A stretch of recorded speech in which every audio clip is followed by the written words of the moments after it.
Hi, hello. Welcome to another episode of Isaiah's Newsstand. It's your host, Isaiah Edwards.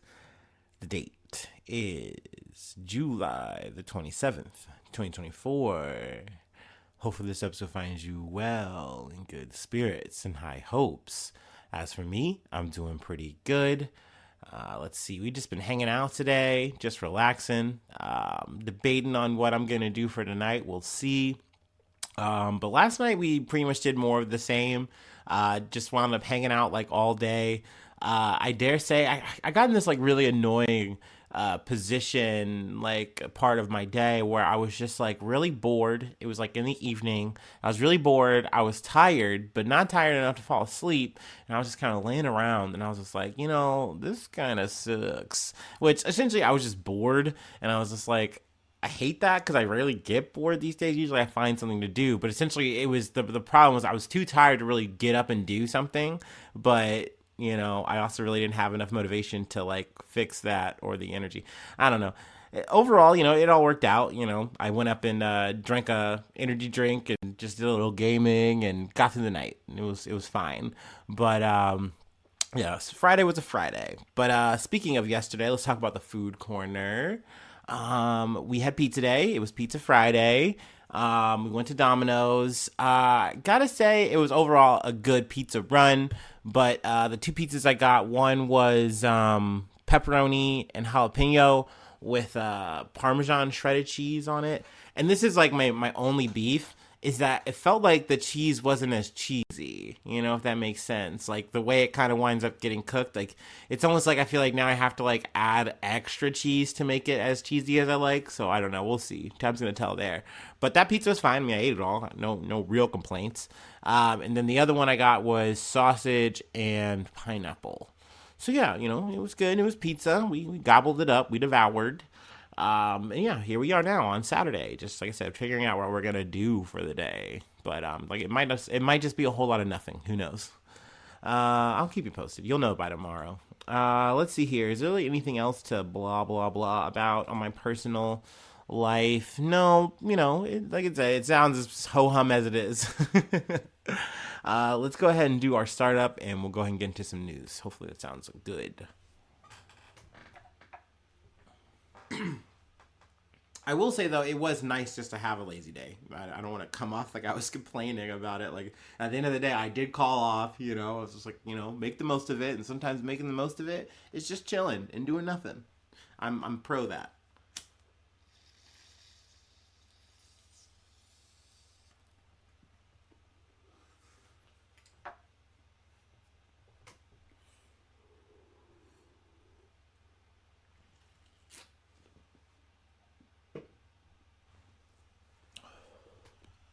All right. Our first story comes from the BBC. Race to contain enormous oil spill after ship sinks off Philippines. The Philippines is in a race against time to contain an oil spill after a tanker carrying close to 1.5 million liters or 400,000 gallons of industrial fuel capsized and sank off the country's coast, officials say. There are fears the enormous spill, which is already stretching out over several kilometers, could reach the shore of the capital, Manila. Coast Guard spokesman Rear Admiral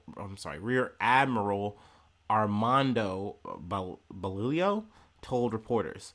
The ship was one of two that sank in the region on Thursday, which with the second going down just off of Taiwan's southwestern coast.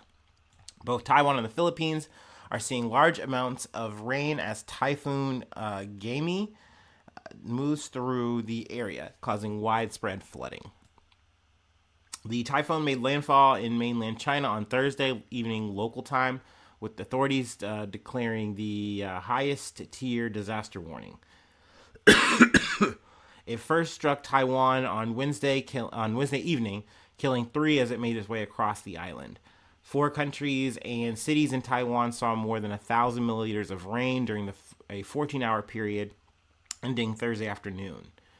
Now the Philippines avoided a direct hit by Gami, but but the storm intensified seasonal monsoon rains, triggering widespread flooding across large swaths of Metro Manila and its suburbs. Let's see here. Now, I wanted to kind of skip a little bit ahead and talk about the tanker itself. The tanker was heading for central Philippine city Iloilo. I'm sure I got that wrong. When it sank with 17 crew members on board. One died, but 17 were successfully rescued. Authorities are investigating whether bad weather was a factor.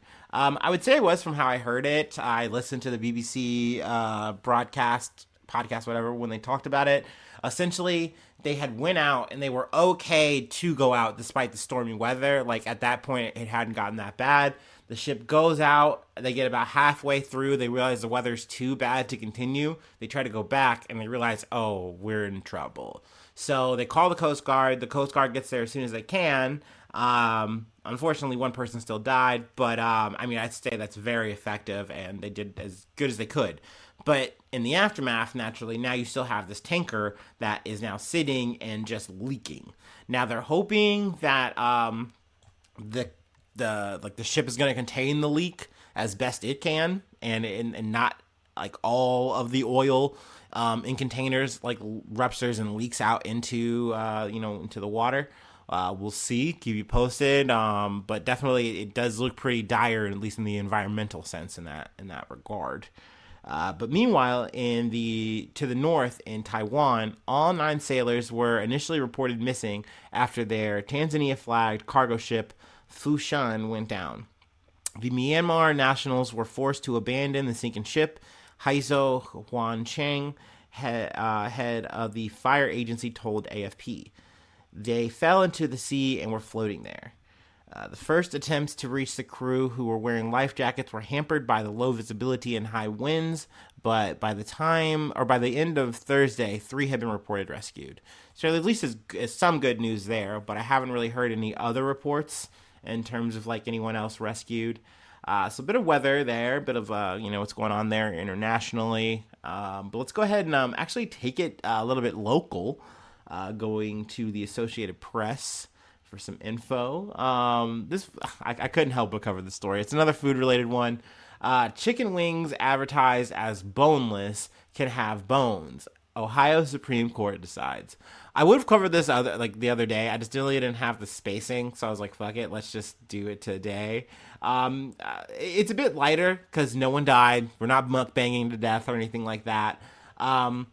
But consumers cannot expect boneless chicken wings to actually be free of bones. A divided Ohio Supreme Court ruled Thursday, rejecting claims by a restaurant patron who suffered serious medical complications from getting a bone stuck in his throat. So, okay, like, at the heart of this or maybe at the throat of this, is definitely a real fucked up issue or event that happened to a person. So, I get how this gets to the Supreme Court, but I don't know, man. We'll get to my feelings on the verdict at the end of it. Michael Berkheimer was dining with his wife and friends at a wing joint in Hamilton, Ohio, and had ordered the usual, boneless wings with Parmesan and garlic sauce, when he felt a bite-sized piece of meat go down the wrong way. We've all been there. 3 days later, feverish and unable to keep food down, Berkheimer went to the emergency room, where a doctor discovered a long, thin bone that has torn his esophagus and caused an infection. Berkheimer sued the restaurant, Wings on Brookwood, saying the restaurant failed to warn him that the so-called boneless wings, which are, of course, nuggets of boneless, skinless breast meat, could contain bones. The suit also named the supplier and the farm that produced the chicken, claiming all were negligent.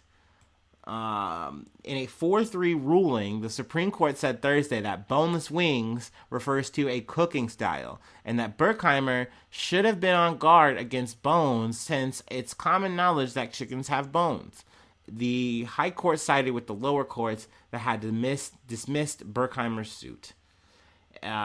A diner reading boneless wings on a menu would no more believe that the restaurant was warranting the absence of bones in the items than believe that the items were made from chicken wings.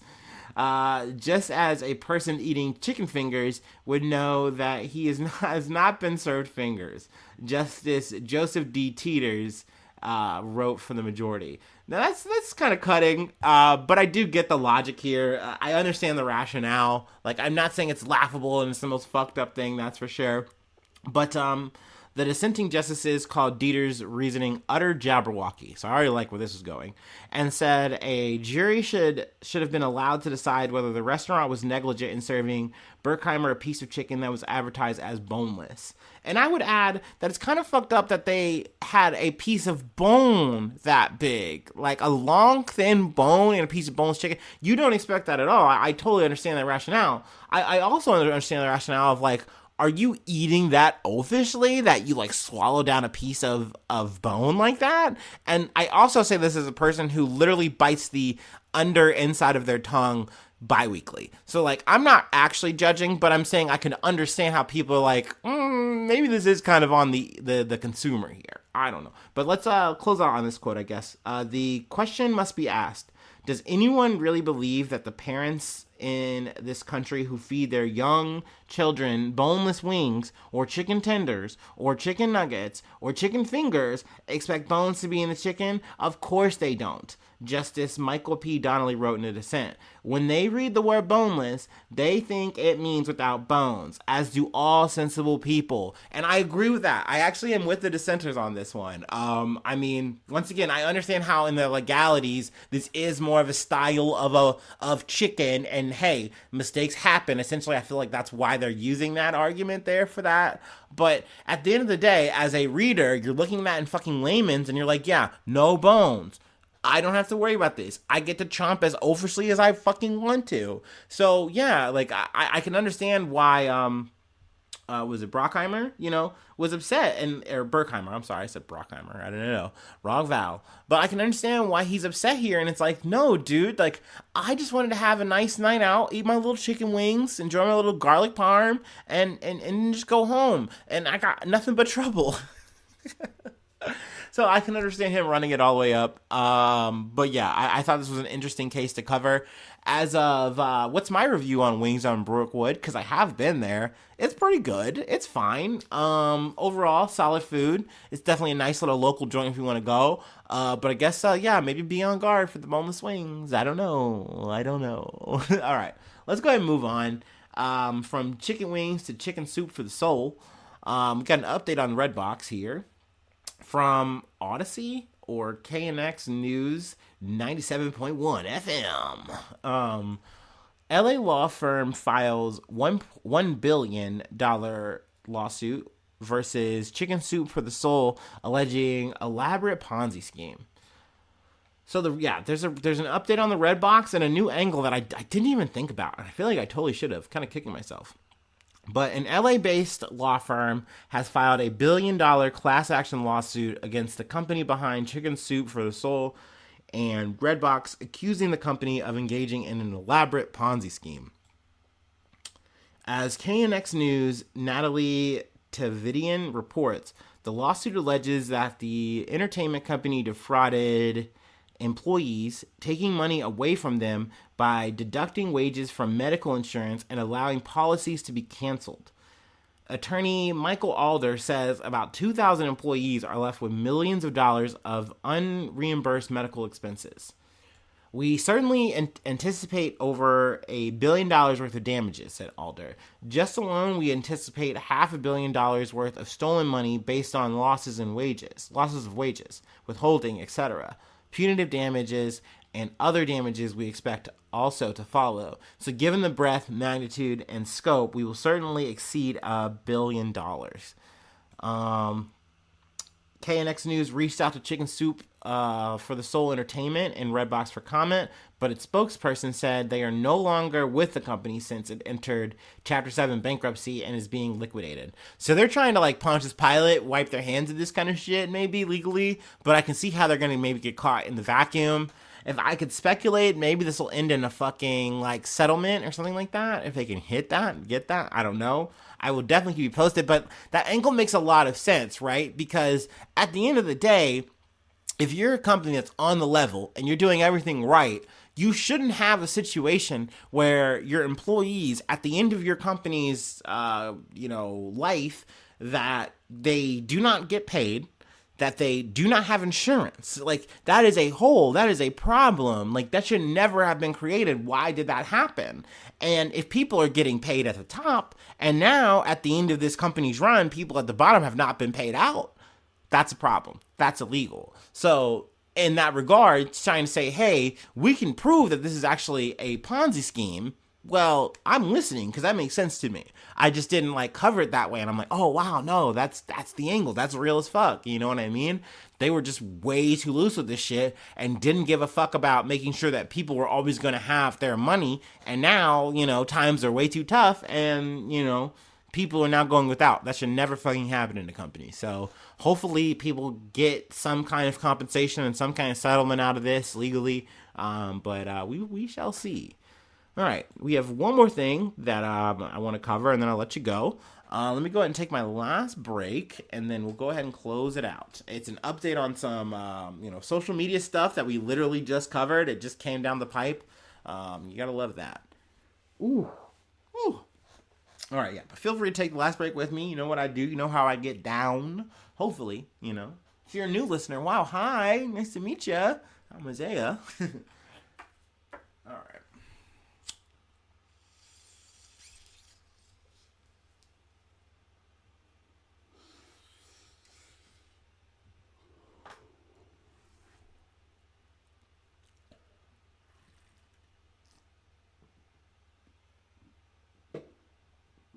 Ooh, buddy.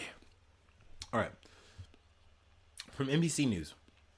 Popular YouTuber Cody Ko steps down from his podcast network following allegations that he had sex with an underage influencer.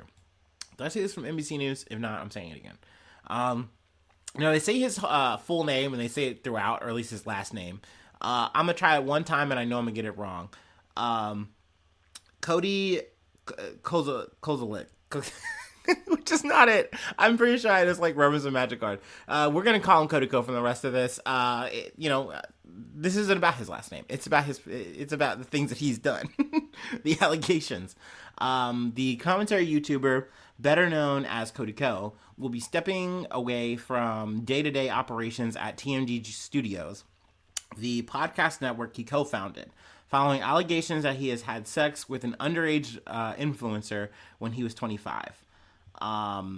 Let's see here. The news was announced in a post to paid subscribers of the podcast network on Friday evening. The 6 shows currently under the network's umbrella have not posted new episodes in the past week as scheduled. In June, influencer Tanya Manjao, which I literally looked up her name and I knew I was going to get it wrong. But hey, at least I'm trying, okay? I looked them both up. Tanya Manjao. We're going to go with Tanya Manjao. 26, alleged that Ko, 33, had sex with her when she was underage. Now, Cody Ko has not made a statement, but he has lost around 250,000 subscribers in the last 30 days, according to the social media analytics website Social Blade. So, he's still more or less staying quiet, but I will read the statement that he posted via the paywall. Or at least that was posted for him. I don't want to say it was actually his statement. As we enter into this next phase of the studio, we wanted to let you know that Cody will not be involved in the day-to-day operations at TMG Studios, the post said. What has transpired over the past few weeks is a personal issue for him, and Cody wants to remove any effect this is having on your professional and personal lives and the work you and our other hosts have done to make TMG Studios so successful. The post also stated that co-founder Noel Miller, I got his name fucking wrong last time, Ko's longtime creative and business partner, would continue to lead the network. The shows will resume in the coming weeks, according to the post under TMG Studios. Cody Ko's co-hosts the Tiny Meat Gang podcast with Miller. He also has his own show called Insanely Chill. I've never listened to that. Actually, I've never listened to any of the TMG podcast shit. I follow like maybe 2 like podcasters that have affiliated with that outside of Broski maybe.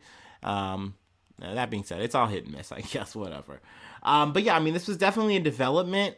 I definitely think people, though, wish that Cody Co would actually come out and make a real fucking statement. Like, this is literally a paywall thing. You had to go over the river and through the wood to even see this. And even so, it's not saying anything. It's just saying he's stepping away. Not even that he's stepping down or whatever. Like, that could still mean he's making money off of TMG. Like, people are going to want more than that.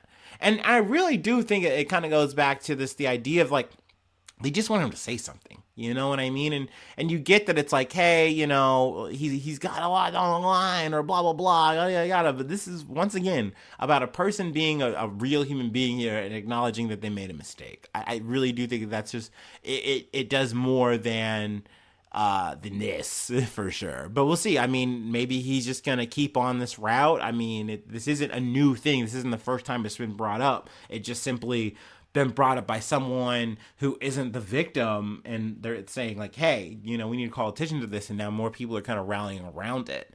But you know, we'll see. I mean, it's definitely a development. I didn't expect it to happen like literally right after I made an episode about it, but hey, sometimes that's just how things move. Also, shout out to Ludwig, because that's really my source here.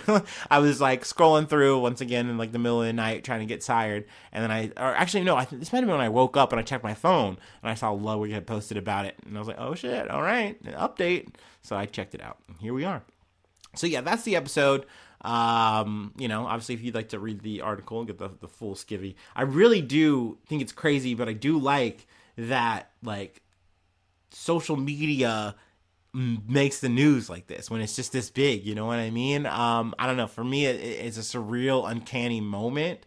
I think it's another part of the reason why I am drawn to kind of cover these things, even though I know I'm out of my fucking depth. But, yeah, that's where I want to leave it for the day. That'll be the episode. If you'd like to help out, support the effort, I do have a Patreon, patreon.com/IsaiahNews. I'll tell you, I don't think I'll paywall any of my apologies there. But I do paywall some stuff. I'll not lie. Sometimes I'll do a little practice, you know, if I'm like, oh, I don't know if I'm ready to talk about this, but it's news. I've definitely done it before. I might do that again. But I do shout outs. That's a thing. You know, if you want me to shout you out top of the month, say your name, I say whatever you'd like. If you like, you're doing a business or you're doing a project, I'll plug it. I'll do your thing using it as a billboard. Let's see. Free ways to hit me up, IsaiahNews1@gmail.com. For other free ways to contact me or the podcast, just any of the socials, you can find me. I'm not hard, you know. Let's see here. Subscribe to the YouTube. That really helps out a lot. We'd love to see more subscribers. We'd love to see more comments. We'd love to see more likes on the episodes. If you could do that, it really helps out a ton. And, but yeah, just you listening. I know I don't say that enough, but it really means the world to me to see that people are tuning in and checking me out and hanging out. I think it's really cool. It really does mean the world to me. It makes my heart smile. But hopefully I see you soon for some more good news. I love ya. Bye-bye. Mwah.